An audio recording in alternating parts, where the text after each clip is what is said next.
नाजरीन, drama serial आफत की नेक्स्ट एपिसोड में दिखाया जाएगा कि महक जब देखती है कि मेहरुन्निसा वरीशा को डॉक्टर के पास चेकअप के लिए लेकर जाना चाहती है, तो वो बहुत ज़्यादा खौफजदा हो जाती है, क्योंकि अगर वरीशा के टेस्ट होंगे तो महक का सारा पर्दाफाश हो जाएगा कि वो अपनी ही बेटी को कितनी हाई डोज की टैबलेट्स दे रही थी। और ये भी कि वरीशा ने तो कभी गुस्सा किया ही नहीं था, ये तो वहाद ने जब उससे शादी से इनकार किया और उसे अपनी दोस्तों के सामने बेइज्जती का सामना करना पड़ा, तो इसी वजह से वरीशा ने गुस्सा दिखाया है। लेकिन जाहिर है कि जब मेडिकल रिपोर्ट आएगी तो पता चल जाएगा कि वरीशा तो बहुत लंबे अरसे से गुस्से की और जहनी बीमारियों की दवाइयाँ इस्तेमाल कर रही थी। दूसरी तरफ वरीशा भी मुख्तार साहब की जड़ें काटने में लगी हुई है। अब मुख्तार साहब शहर से बाहर जाते हैं अपने बिजनेस में इन्वेस्टमेंट के सिलसिले में, तो वरीशा ये खबर भी फ़ौरन महमूद को पहुंचा देती है। महमूद वरीशा को शाबाश देता है कि उसने बहुत पते की खबर दी है और बहुत वक्त पे दी है, और उसे कहता है कि अब पता चलाने की कोशिश करो कि आखिर पार्टी कौन सी है, क्योंकि महमूद ने तो अपने तरीके से अपना इन्वेस्टर यानी कि परी जी को भेजना है। उसका प्लान तो यही है कि पैसा सारा वो परी जी से लगवाएगा और मौका देखते ही तमाम बिजनेस अपने नाम करवा लेगा। अब वरीशा जब ऑफिस से वापस पहुंचती है, जबकि सभी घर वाले बाहर लॉन में बैठे चाय पीने में मसरूफ़ होते हैं, तो मेहरुन्निसा वरीशा की शादी की बात छेड़ देती है। वरीशा तो मेहरुन्निसा की अच्छी खासी इंसल्ट कर देती है सभी घर वालों के सामने और कहती है कि बड़ी माँ, आप मेरा पीछा छोड़ क्यों नहीं देती? मैं अब ऑफिस जाती हूँ, काम करती हूँ, मुझे अभी शादी के बारे में ना तो सोचना है और ना ही आप सब लोगों को मेरी शादी की फिक्र करने की कोई ज़रूरत है। और गुस्सा दिखा के वहाँ से चलती बनती है। दरअसल वो मुख्तार साहब को दिखाना चाहती है कि शादी के टॉपिक पे उसे किस कदर गुस्सा आता है और वो कितनी हर्ट होती है। और मुख्तार मियाँ जो वैसे ही अब वरीशा और महक के इशारों पे नाचने लगे हैं, फ़ौरन ही अपनी बीवी मेहरुन्निसा की इंसल्ट कर देते हैं कि ये कोई वक्त तो नहीं था ये टॉपिक डिस्कस करने का, आपने जानबूझ के शादी की बात करके वरीशा को नाराज़ कर दिया है। लेकिन बी जान लगता है कि अब महक और वरीशा को काफ़ी हद तक समझ चुकी हैं और अपनी बहू मेहरुन्निसा को भी कि वो वाकई ही इस घर की बेहतरी चाहती है। तो इस मौके पे वो अपनी बहू मेहरुन्निसा का साथ देते हुए कहती हैं कि मुख्तार, आज नहीं तो कल हमने आखिर वरीशा की शादी तो करनी है। अब इन लोगों को क्या पता कि ये दोनों माँ बेटी यहाँ पर किस नीयत से आई हैं, शादी करने नहीं बल्कि दरअसल इस घर और कारोबार को लूटने। और यही मुख्तार मियाँ जो वरीशा और महक की इतनी फ़िक्र करते हैं, बहुत जल्द इन्हें पता चल जाएगा कि दरअसल ये लोग तो इसी मुख्तार मियाँ की जड़ें काटने में मसरूफ़ थे। अब महक जो पास ही बैठी ये सब सुन रही है तो दिल ही दिल में मेहरुन्निसा की बेइज्जती होने पे बहुत खुश होती है और कमरे में जाके वरीशा को भी खूब शाबाश देती है कि तुमने बड़े ठीक मौके पे ठीक जवाब दिया।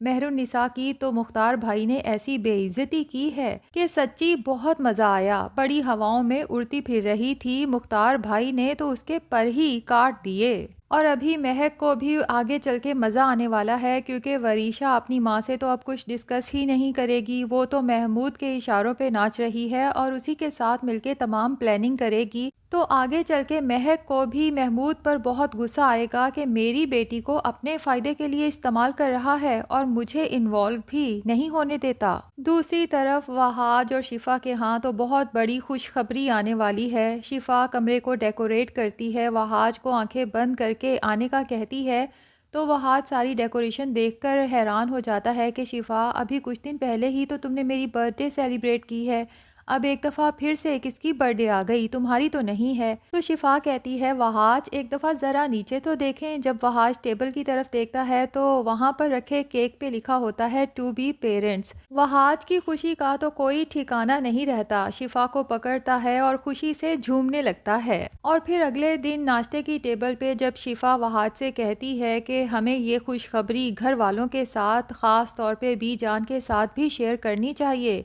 तो वहाज शिफा को साफ इनकार कर देता है, बल्कि मना कर देता है कि तुम ये खबर घर वालों को नहीं बताओगी। शिफा से कहता है कि मैं उन सब के दिलों से नफ़रतें अपने बच्चे की खुशखबरी सुना के ख़त्म नहीं करना चाहता। ये सब नफ़रतें वरीशा और महक चची की लगाई हुई आग से पैदा हुई हैं, और जब तक मैं डैड के सामने उन दोनों का असल चेहरा लेकर नहीं आ जाता, तब तक मुझे सुकून नहीं मिलेगा। अब अगले दिन वरीशा बड़ी चालाकी से, जबकि मुख्तार साहब नाश्ते में मसरूफ़ होते हैं, तो फ़ाइल लाके उन पे सिग्नेचर ले लेती है ताकि बड़े पापा का ध्यान नाश्ते की तरफ ही रहे और वो बग़ैर फ़ाइल पढ़े उस पर सिग्नेचर कर दें। अब ज़ाहिर है कि मुख्तार साहब का एतमाद तो वरीशा पर कायम हो ही चुका है। वो भी बेध्यानी में बस जल्दी से सिग्नेचर करने की करते हैं। उन्हें तो खबर ही नहीं कि ये फ़ाइल दरअसल महमूद ने वरीशा को बना के दी है। और सामने बैठी मेहरुन्निसा को तो शक भी होता है और फ़िक्र भी लाहक हो जाती है कि मुख्तार साहब ने बगैर पढ़े ही फ़ाइल पर सिग्नेचर कर दिए। अब ऑफिस में मुख्तार साहब की गैर मौजूदगी में एक इन्वेस्टर आता है, जिसके साथ वरीशा खुद मीटिंग करती है और डील भी डन कर लेती है। अब पॉसिबल है कि ये वही इन्वेस्टर हो जो दरअसल महमूद ने भेजा है, और महमूद ने वरीशा को भी धोखा दिया है, क्योंकि वरीशा को पता ही नहीं कि ये इन्वेस्टर दरअसल परी जी हैं, जो कि उसके डैड की गर्लफ्रेंड हैं। अब वरीशा अकेली तो कोई फैसला ले नहीं सकती और वहाज भी अभी तक ऑफिस में है, तो बोर्ड मीटिंग बिठाई जाती है इस कॉन्ट्रैक्ट को साइन करने से पहले। लेकिन वहाज जब पर्सनली उस इन्वेस्टर से मिलता है, तो हो सकता है कि वो इस इन्वेस्टमेंट से साफ इनकार ही कर दे, क्योंकि नेक्स्ट एपिसोड के टीज़र में दिखाया गया है कि वरीशा बहुत गुस्से से वहाज की तरफ देखती है। अब वो इन्वेस्टर तो चला जाता है, लेकिन वरीशा के गुस्से का कोई ठिकाना नहीं रहता और महमूद वरीशा को समझाता है कि इस वक्त तुम्हें वहाज के सामने गुस्सा नहीं शो कराना चाहिए, बल्कि अपने जज्बात पे, अपने इमोशंस पे कंट्रोल रखना चाहिए, क्योंकि गुस्सा सारे काम मज़ीद बिगाड़ देगा। अब महमूद की तो पूरी कोशिश है और वो वरीशा को भी प्लान्स बताता रहेगा कि किस तरह से इस वहाज को ऑफिस छोड़ने पर मजबूर किया जा सकता है, जिस तरह से घर छोड़ने पे मजबूर किया है।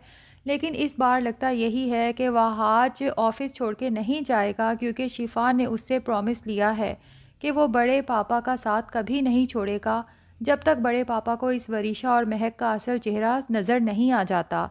तो इस दफ़ा लगता यही है कि महमूद और वरीशा की तमाम चालें नाकाम होने वाली हैं। और दूसरी तरफ दानियाल भी अपनी माँ के समझाने पे वहाज से कांटेक्ट करेगा, अपने रवैये की माफ़ी मांगेगा और उसके प्लान में शामिल हो जाएगा।